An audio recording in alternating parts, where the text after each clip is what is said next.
Hey, it's Matt from Custom Car Grills with a mesh grill install for the 2022 and newer Subaru BRZ. For this installation, the bumper will need to be removed from the car to get caught up to where we are now. If you need help with removing the bumper, don't worry. Linked in the description is a video showing step-by-step how to do that. With this mod, we're going to take out the old stock grill, and that can be done by unclipping it out, and along the way you'll also want to undo some of the bolts down here, as well as remove these fins on the sides. Removal of the side pieces is simple, as they are just held in with 3 Phillips head fasteners. To release the clips that are holding the grill in place, have a flathead screwdriver or pick tool available. I'm using a pick here so that I can get behind the flap that's holding the tab in place. A gentle pull back is all that's needed to allow the tab to pass through or at least get started. After a few are loosened up, sometimes you can pull and release additional tabs without the aid of a pick. Once all the tabs are free, then pull the stock grill out. There are a couple of cuts we need to make on the stock grill, so let's dive into that. On the upper edge, there's a clearly beveled edge right above the old grill tabs. And on the lower edge, there's a clear and obvious line that we'll show a little bit of a better angle of in a moment. I'm using a Dremel with the cutoff wheel here just to make the cuts easy. This doesn't need to be super exact. We're primarily using this as support for the bumper, and a wavy cut won't be seen on the finished product here. Depending on how big your cutoff wheel is, you may need to cut along the backside too. When you have it removed from the main grill portion, this is what you'll have left. There will likely be some burnt on plastic bits that you'll want to pick off by hand. Moving on to the lower area, here's a good angle showing where that cut line is. Effectively, we want to keep as much of the lower grill as possible while allowing the mesh to be installed. It's a simple cut, but this is one that needs to be a little bit more precise than what we did in the upper area. Separate the grill out, and afterward be sure and pick off those burnt plastic bits just like what we did before. Let's now turn our attention to the mesh piece that we have available for sale on our website. This is made from aluminum and cut from our perforated GT design. Also, it's finished off in a gloss black powder coat. We've pre-cut and pre-bent the mesh to fit specifically on the 2022 and newer BRZ. The mesh goes on the back of the bumper like so, and it's important to note that the bent edges on the mesh piece face the front of the bumper. I like getting the mesh around the top edge first and then pull down the lower part of the bumper so that the tabs go around the mesh. Doing the lower edge first and then the top edge can prove to be more difficult. Some of the side tabs can be a tight fit, and this is intended so that there's no gaps shown from the front. Once the mesh is around the bumper tabs, then push the mesh tabs inward towards the bumper edge as far as they'll go. Be careful around the edge of the mesh, it can be very sharp.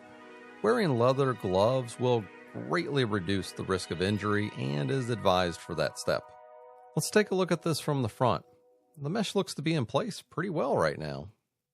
I don't see any gaps, and it's important to look around the perimeter and make sure that all of the tabs are behind the mesh.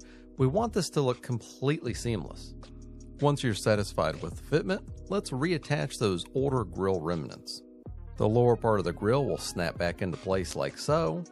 The upper grill we're going to need to scuff up a little bit so that we can get good adhesion with the bonding agent. And be sure to scuff up the back of the bumper too where the upper grill goes.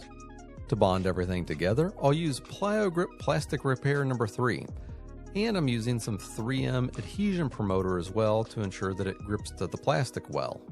Dispense some adhesive on the area where the upper part of the old grill will make contact with the bumper. After there's a decent amount on the upper part, then even it out with a brush and then position it back on the bumper like so. To keep everything aligned, I grabbed a wood dowel so that the emblem hole is positioned properly. Then start to bond the mesh and bumper together. Apply the adhesive directly to the mesh tabs where they're making contact with the back of the bumper. Afterward, use the brush to even out the coverage. It's okay to have some of the adhesive run up towards that upper grill support, but make sure that none of this runs through the center area of the grill and cause a mess. With this side shot, you can see that applying the adhesive is not really an exact science. Coverage and adhesion is key. As long as you've prepped the area thoroughly and there's good coverage on the mesh and the bumper, then this will work well. Other adhesives such as 3M Panel Bond or even JB Weld can be used, though I would recommend looking for something that is specifically formulated for plastics. The trickiest part to get in here is this lower edge. Thankfully, the nozzle of the two-part epoxy that I'm using can get in there pretty well, and then it's just a matter of cleaning up the application with the brush. If you're concerned with spilling some through the front here, feel free to tape that off beforehand. The Plyo Grip Plastic Repair number 3 cures fairly quick, and after 30 minutes I was able to come back and remove that wood dowel. My installation is complete and the bumper is ready to go back on the car. Let's check this out from the front. Yeah, this looks great in my opinion. That stock grille did no favors for the car, and I think that this is a much more sporty look. Now let's check out how this is going to look on the car. It's simply a night and day difference for the better and a relatively simple mod. If you want to stick around, I have one bonus tip and I have one piece of behind the scenes footage that some people might find interesting. First, let's do that bonus tip. If you find that you need additional pull of the mesh forward on the bumper, grab something like a wood dowel or even a paint stick. Use some foam to protect your paint and put the stick on the front of the bumper so that it makes contact with the top and bottom of the bumper. Grab some cable ties to fasten the mesh to the paint stick and you'll move it forward quite a bit. Next up, I'll show how we measure parts of the bumper to ensure that the mesh is the same size as the stock grille. We bend up a metal rod while the stock grille is installed. The ends of the rod will touch a very specific part of the bumper tabs on the upper and lower edge. When prototyping the mesh piece, I'll adjust the mesh cutout either to be bigger or smaller until the metal rod touches the tabs just like it did with the stock grille installed. Well, that's all I've got, and if you've made it this far, I really appreciate it. If you can like, comment, or subscribe, that helps out my channel quite a bit. Hit me up with any questions about this installation, and thanks for watching.